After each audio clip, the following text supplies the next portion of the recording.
Coach Lutz will get an opening statement from you and then open things up for questions. Hats off to you guys in the first half. I thought you played a magnificent first half, especially on the offensive end. The fans were great. The atmosphere is great. It was very impressive.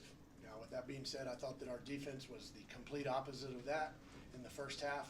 It wasn't impressive, and we've got to figure out a way to be better. Questions? You guys have kind of been hanging your hat on defense, so that seems like that was kind of a disappointing way to come out. No doubt. You're right on the head. I don't know what else to tell you. I mean, with that being said, you look at the defensive numbers in the Big 12, we're dead last. So we've got issues. We've got to be better. Second half, I thought we were much better.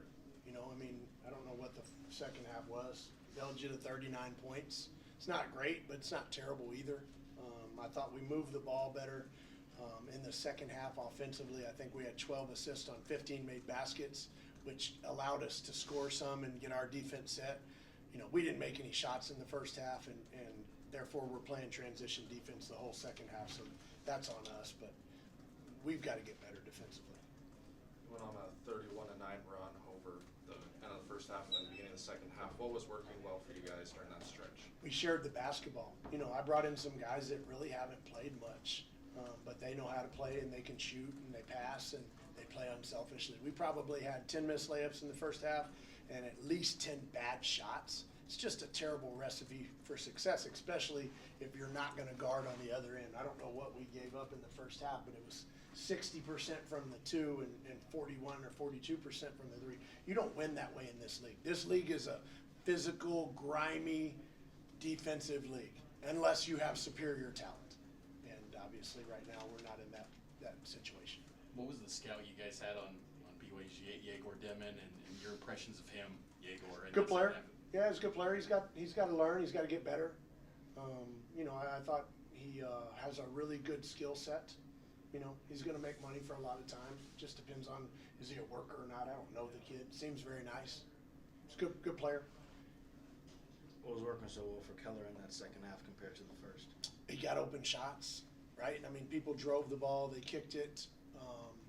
And he was able to get open looks. In the first half, we didn't move the basketball, and we kind of stood around, and we acted like we didn't know what to do against your switching defense, which we worked on time and time again. But again, I thought our defense was much better in the second half, which gave us some momentum. Like most teams across college basketball, if you're not good on the defensive end, or on the offensive end, sorry, if you're not good on the offensive end, then you don't have the same determination and discipline and effort and mojo on the other end, and that was absolutely the case for us tonight. How relieved are you guys to just get back home after a long road trip, 2 games coming up on? No offense, guys, I'm ready to get the hell out of here.